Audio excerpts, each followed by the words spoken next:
What if I told you there were Viking kings who could command storms with a wave of their hand? That's pretty unbelievable, right? But some Viking kings were almost that powerful.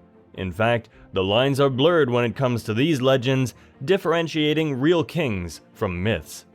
In this video, we're gonna take you on a journey through the incredible stories of these legendary Viking kings and tell you all about their epic fights and achievements.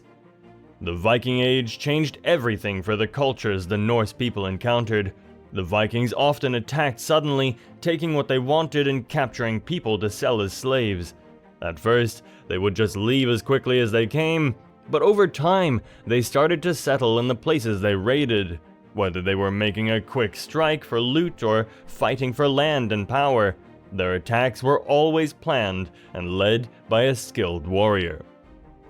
There were many famous Viking leaders, but some of them stood out for their impact or the values they represented.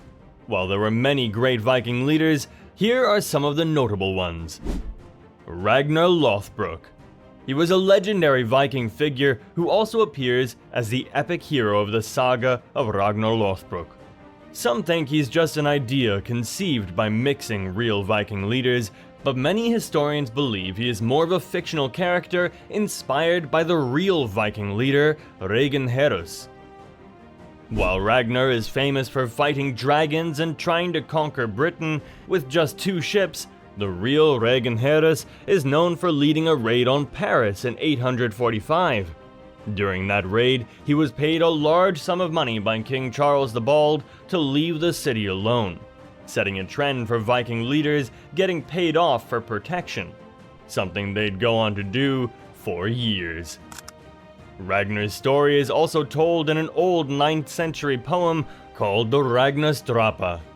This poem describes different legendary images carved on a shield given to the bard Bragi Boddason by someone named Ragnar. Some people think this Ragnar is the same as Ragnar Lothbrok, but it could have been entirely different from that Ragnar. Since Ragnar Lothbrok's existence is doubtful, we can't be sure if he really had any connection to this shield poem. Ivar the Boneless. Ivar the Boneless was a legendary Viking, often regarded as the son of Ragnar Lothbrok. He is famous for many Viking stories. Some believe Ivar is one of the leaders of the Great Heathen Army. However, in the Anglo-Saxon stories, this leader is called Hingwar. And it's possible that Ivar's legend was inspired by this real person. Whether Ivar existed exactly as described in the stories is still debated today, one of the many things we may never truly find out. In the stories about Ragnar's son, Ivar and his brother travel to Britain to avenge their father's death. However, Ivar doesn't fight directly with them against King Eola, who had caused Ragnar's death. Instead, he tricks Eola into giving him land. This land would later become the city of York. After founding York, Ivar gets his revenge by killing King Eola. He then rules Northumbria from York. Although the stories about Ivar are filled with contradictions, and it's unclear how much of them are true, Ivar the Boneless became a symbol of Viking cruelty and cunning. Speaking about cruelty, that was exactly what this next king was known for. Rolo of Normandy. Rolo was a great Viking leader who became the founder of Normandy. He led raids in the kingdom of West Francia. Rolo is believed to have participated in the siege of Paris, 885 to 886. After the siege ended, Rolo stayed in the region and continued raiding after he was paid handsomely by King Charles the Fat. About 25 years later, King Charles the Simple decided to do something different. Instead of just paying Rolo to leave like before, he offered Rolo land and his daughter's hand in marriage in exchange for his loyalty and protection against other Viking attacks. Rolo accepted the offer and founded Normandy, which basically means the land of the Norsemen. Rolo kept his promise to the king, protecting West Francia from Viking attacks while improving his new land's lifestyle. He changed the laws, rebuilt churches, and even fought for the king against other threats. As time passed, Rollo expanded his control over the region. When he died around 928, his son, William Longsword, took over. However, Rollo's legacy didn't just end there. In 1066, one of his great-grandchildren, William the Conqueror, invaded England and conquered the king. William ruled until 1087, but he wasn't the first Viking king to deal with the Englishmen. There was also Cnut the Great.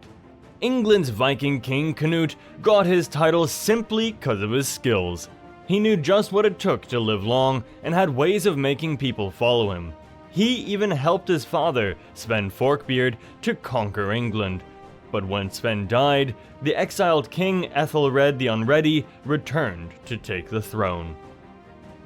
A short time after Ethelred died, his son Edmund Ironside became the king. But Edmund's reign as king was short-lived. In the first year of Edmund's reign, Cnut attacked England and defeated Edmund at the Battle of Ashington. The two kings signed a treaty that divided England between the two, strengthening their relationship. However, just a few weeks later, Edmund died, and Cnut became England's ruler. But Cnut didn't stop there. He later expanded his reign, becoming the ruler of Denmark, Norway, and some parts of Sweden. His goal was to bring these lands, different people, and cultures together under one rule. And for a while he succeeded. He made many important changes in the laws in Britain and made punishments fair across all his territories. Like many Viking kings, it's not clear if he was indeed a Christian, but he understood the importance of the church and treated the clergy well. He even used their influence to help him achieve his goals. By the time Cnut died in 1035, he was known as the Wise King of England, Denmark, Norway, and parts of Sweden. He established strong trade agreements and improved the different buildings in Britain and his other kingdoms. After his death, his son Harthacnut became the King of England. However, when Harthacnut died in 1042, Danish rule in England ended. Erik the Red, founder of Greenland's first Norse settlements. Erik the Red was an Icelandic explorer who is known as the first person to settle in Greenland. Erik's journey to Greenland began when he was exiled for killing a man back in Iceland. But this wasn't the first time his family had faced exile. His father had been banished from Norway for the same crime and had moved to Iceland with young Erik. After almost 3 years away from Iceland, Erik remembered he had heard about a mysterious land to the west where some Norse sailors had tried to settle. So he decided to explore this place himself. When Erik returned to Iceland, he told everyone about the new land he had found. He called it Greenland, hoping that the pleasant name would attract more people to join him in settling there. But not so many bought the idea of leaving Iceland. Erik later returned to Greenland with 14 ships filled with settlers, establishing the first Norse cities in Greenland. But enough speaking about firsts, how about the last?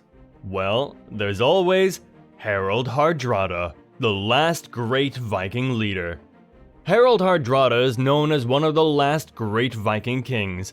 Harald fought in the Battle of Stiklestad in 1030 as a teenager with his half-brother King Olaf Haraldsson.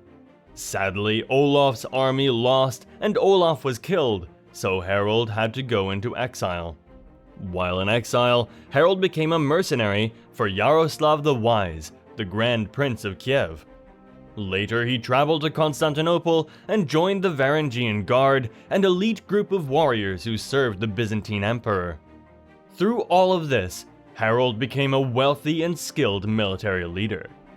By the mid-1040s, Harald returned to Scandinavia. He joined forces with Sven Estridsson, who wanted to claim the Danish throne and fight against King Magnus the Good, who ruled Norway and Denmark. But in 1046, Harald switched sides when Magnus offered him a share of the Norwegian throne.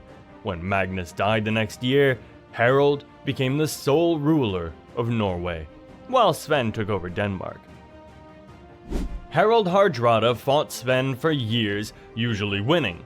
But in 1064, Harald decided to make peace with Sven after all that fighting and gave up trying to rule Denmark. Later, Harald set his sights on England. And in 1066, he led a big army and won the Battle of Fulford Gate. But just a few days later, the new English king, Harold Godwinson, beat Harold's army at the Battle of Stamford Bridge, where Harold was killed. He's often remembered as one of the last great Viking kings. Not long afterward, another invasion happened. This time, the Normans, led by William the Conqueror, defeated Harold Godwinson at the Battle of Hastings. In addition to these famous leaders, there were other amazing Viking kings, queens, and warriors who did incredible things.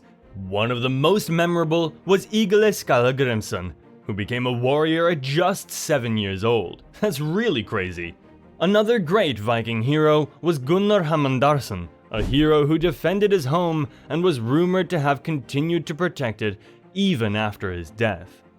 But no matter how we see the Vikings now, it's clear that the Viking Age changed history forever, and each leader made a lasting mark on the modern world.